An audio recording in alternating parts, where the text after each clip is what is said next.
AIC stands for Arts Instructional Center, and the idea was that music, art, and theater were spread out over so many different venues that we wanted to try and centralize them. Back in 1965 and 66, when the college was just getting off the ground, there were plans for an actual arts building. And due to funds, that was the first thing that was cut. If you go back into the master plan for the college, all of the buildings that were built on campus, the next one that was supposed to be built was an art center. Was going to be a classroom building for art, theater, and music, and then would also have an art gallery, a music performance venue, and a theater hall for performances. The mission of the Arts Instruction Center was to build a building that would sustain the art programs at Rock Valley College for the next 100 years.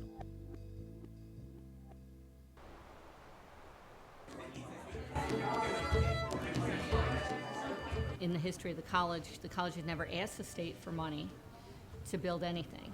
Most colleges have gone to the state for capital development funds many, many times over. Rock Valley, having never had done that in the history of the college, was a little bit strange. We had a college president, Chip Chapdelaine, who went to the state to broker a deal to try and get money from the state for us to build a building. Past administration really liked just funding everything themselves and having not the politics of the funding.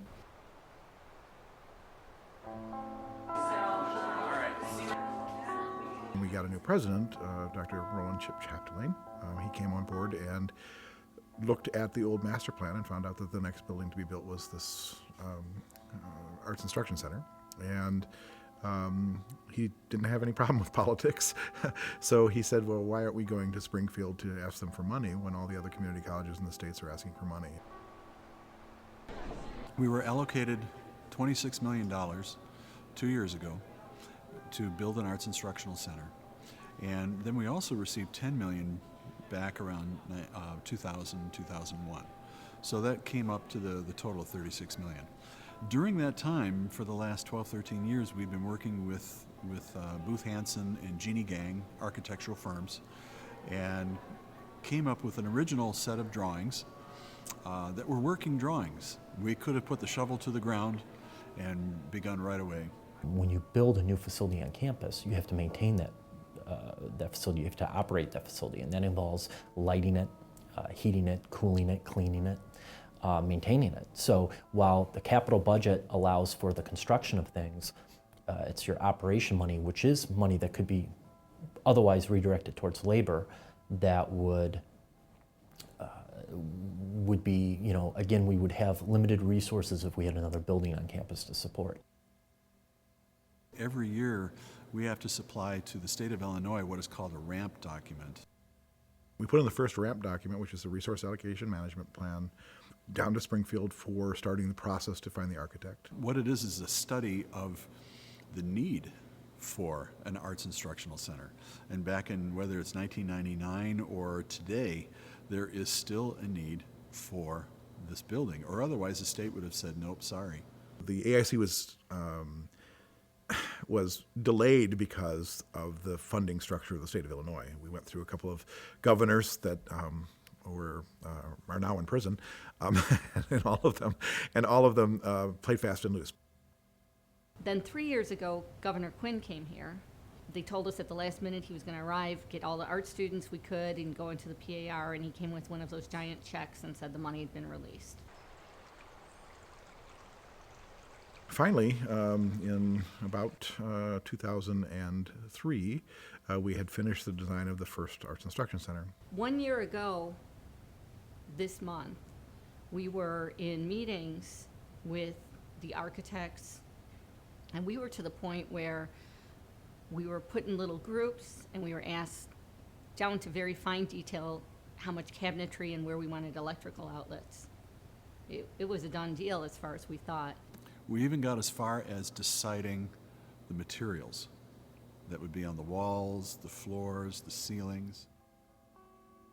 basically we had these construction documents, and then Dr. Chapdelaine got in some trouble with the faculty and got a little ahead of the faculty, and they did an order of a vote of no confidence, and so the Board of Trustees removed him as the president, and Dr. Anderson was brought in as a temporary president, and Dr. Anderson's first order of business was to redesign the Arts Instruction Center because it had the reputation in some pockets on campus of being the Taj Mahal. At one point, they had come to us and said, dream as big as you can. This was our administration. You know, the sky's the limit. And then we were brought in and asked to scale things down, which we did. We were asked then to go back into a design process to change the building yet again. We struck it all the way down to the original request back in 1998-99, and we started again to redesign the building. The departments elected me as chairman of the committee to redesign the building, and we had these meetings, and we compressed with the architects the building into a box. Within that time period, the building actually got redesigned 3 times. It's an amazing building, and we're all a little disappointed. It's kind of like a blur because I don't know how it all got to this point where there's no building, there's not going to be a building.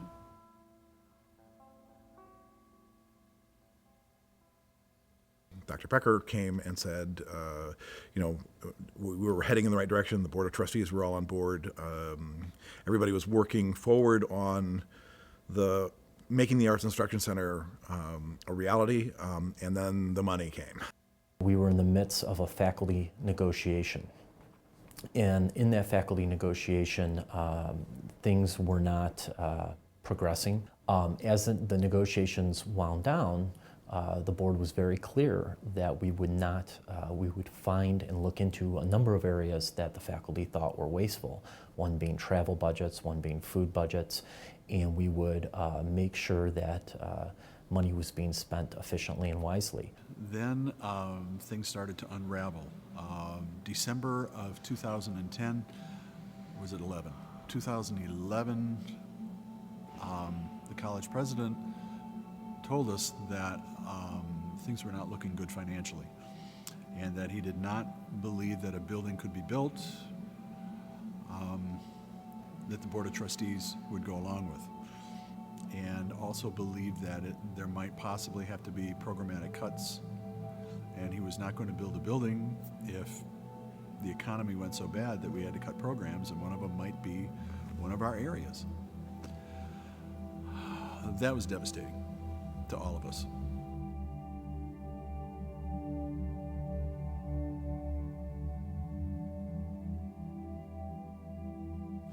And he was going to change the appropriation lettering of the bill from its initial wording of to build an arts instructional center to build an arts instructional center and to remodel existing buildings.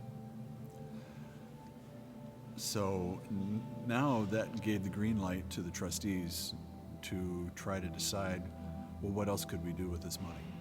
As soon as the faculty contract was dealt with, we basically looked at, okay, we have a $1.5 million budget deficit heading our way. What areas do we need to re-examine to make sure we have balanced budgets?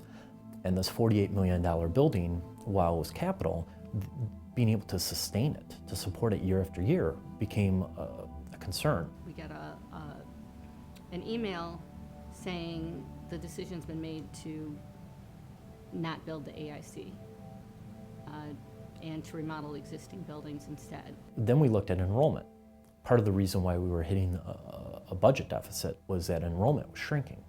In the interim, Jacob Center had been designed, and they were well underway with the design of that building, and they started that building, which kind of prevented them from starting the Arts Center at that exact moment.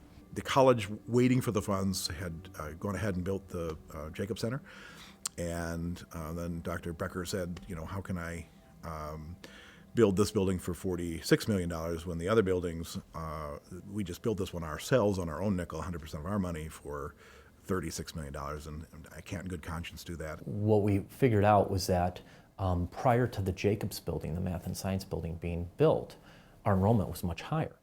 And that was when we really depended for the most of our coursework on Classrooms 1 and Classroom 2. So if enrollment has shrunk since we built Jacobs, and Jacobs represents basically 3 floors of nothing but labs and classrooms, and you have less people enrolled, then why on earth would we add more square footage to the main campus when we have less enrollment but 1 additional classroom building? So that led us into saying, well, what are we going to do with Classroom 1 and 2?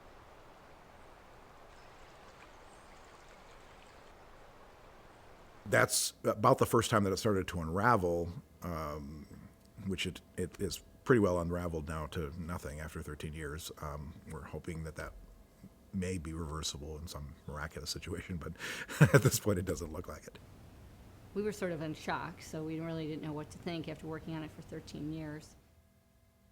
Classroom 1 and 2 have also been, as the AIC plans always were, passed up and passed up again on what are we going to do with certain environmental issues inside those buildings, what are we going to do with outdated classroom sizes. There was never an urgency to remodel the basic classroom space. Can everything on campus be remodeled? Certainly. We've already done the gym, we've done the student center. This urgency with CL1 was, I think we didn't know where it came from.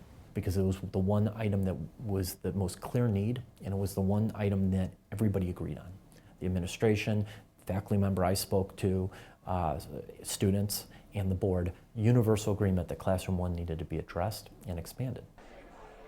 I have not heard one student say, oh, I like the fact that they're not building a new building.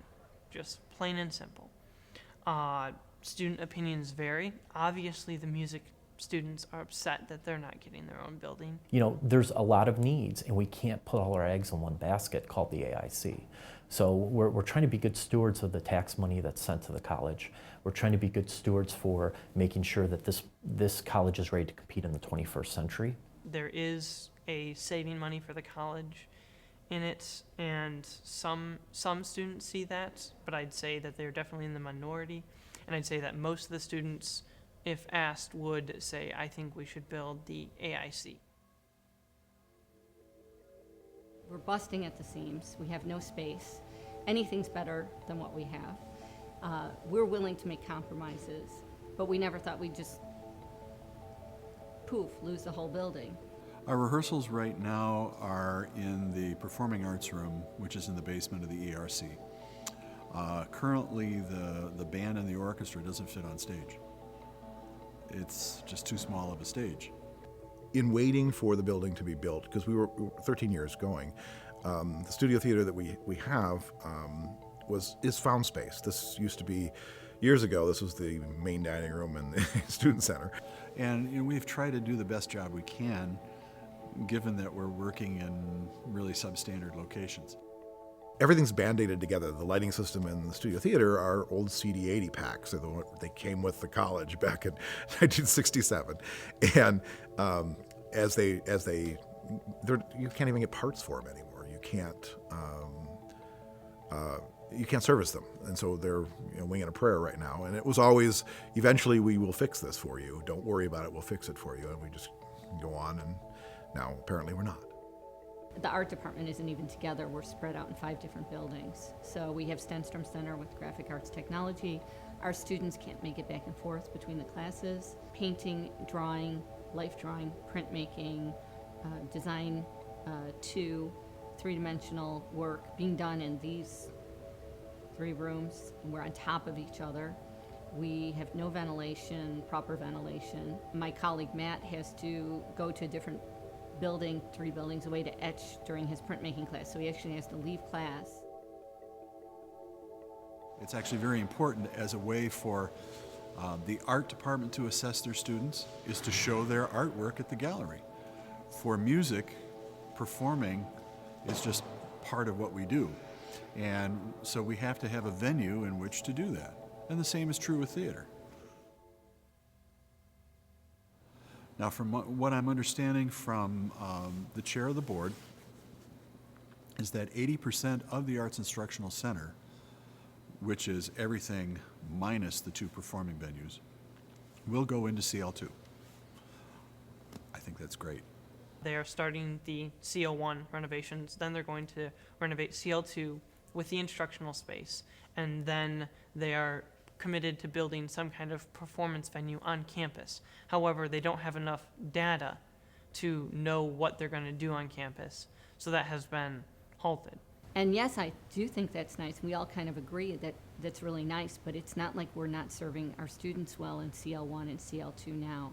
I tend to think practically and pragmatically, and with the building of JCSM, now it makes sense to go ahead and redesign CL2 for the Arts Instructional Center.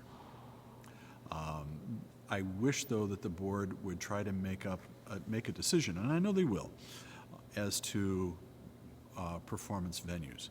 I think everybody realizes that we need to have some sort of modern space on campus.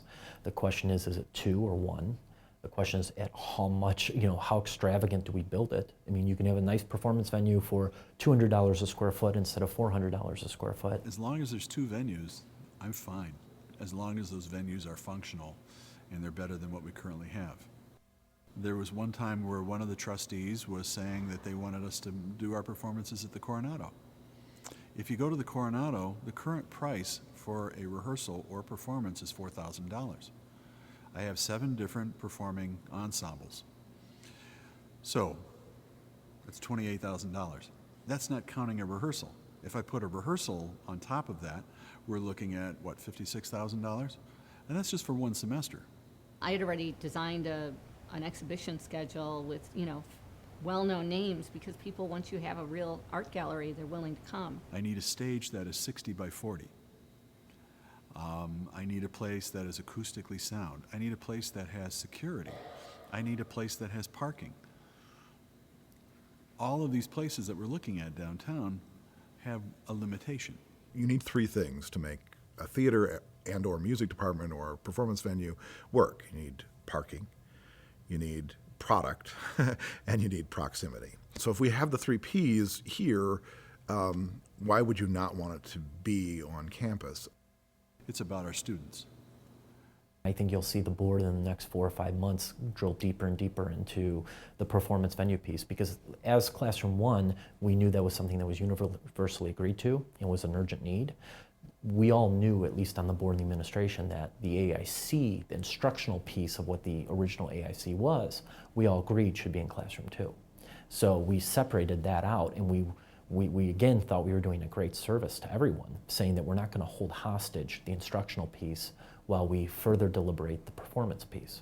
And if we all know what we want with the instructional piece, let's green light it, let's approve it, and let's get it moving. And we'll wait on the performance piece and give it further thought to make sure we're making the right decision. 13 years went into the planning, and pretty much 11 months went into taking it apart. And I don't know if everything's been thought through. I think the fact that the decision has been lingering for 13, 14 years shows that it was never a large priority. Now people will say, well, it was a priority, but we never could get the state money. Well, if one time the science building was going to use state money. So, you can always use local money to build a building. It's not wholly dependent on state money. It's not our money. Springfield set the budget.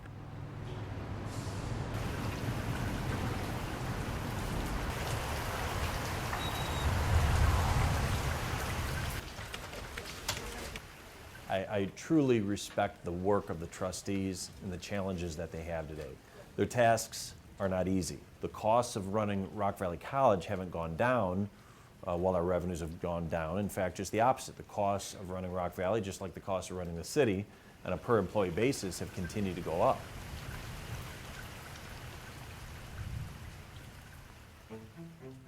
The Board of Trustees wants public input on this. Our administration and our board feels that the community doesn't want this.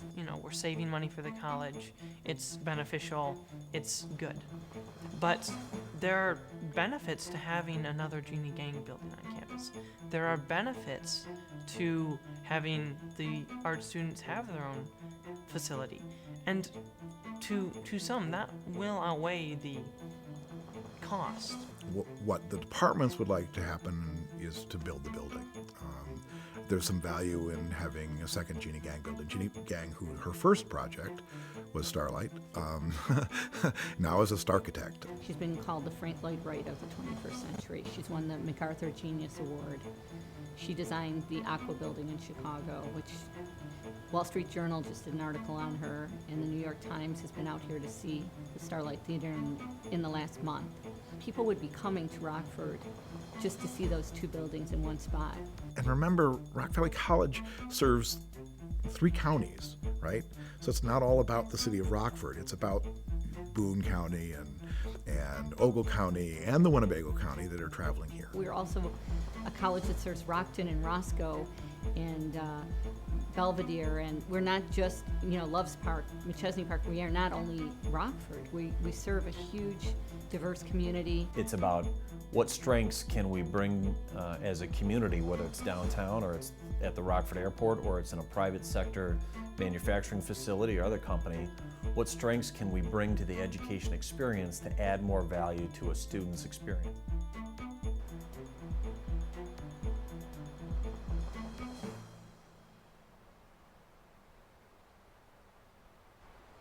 Just makes so much sense. And I'm talking to everybody on campus is real disappointed right now. Maybe cooler heads will prevail. Maybe something will happen that will reverse direction on this whole thing. But if anybody wants to help, you just go to a Board of Trustees meeting and speak your piece. Come to board meetings. Come, sign your name, speak. People need to speak out for what they, it's as easy as, letting the administration and board know with a letter or an email. There's nothing like sitting in front of the George Seurat pointillist paintings that are huge. The Art Institute, it takes your breath away, and there's nothing you can do about it. I mean, you can't. And music. Yes, you can listen to your iPod all you want, but seeing these our students as part of their performance ethic, performing in a acoustically perfect space for them to be in. Why would you not want that? The emphasis on keeping the arts dollars here, the emphasis on building a good and suitable structure for the performing arts on campus, I think is something that needs to be advocated for. We think we can spend up to $90 to $100 million in capital improvements over the next 5-6 years. Why would we spend half of that just on such a sliver of the overall picture for Rock Valley College? Look at the Jacob Center. It's a remarkable, beautiful building.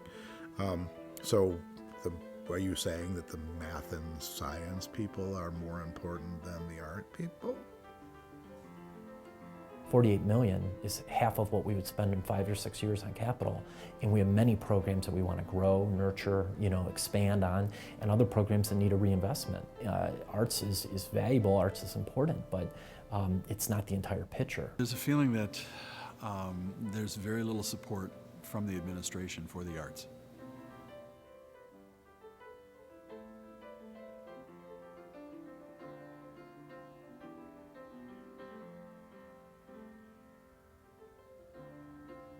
There's nothing like seeing something live. It just, and if you're in a space when something magical happens or it changes your life. And if you've not had that, any of the people that are making these decisions, if you haven't had the arts change your life, then we can show you how that will work. Because it does. It's changed my life completely. And my students' lives too.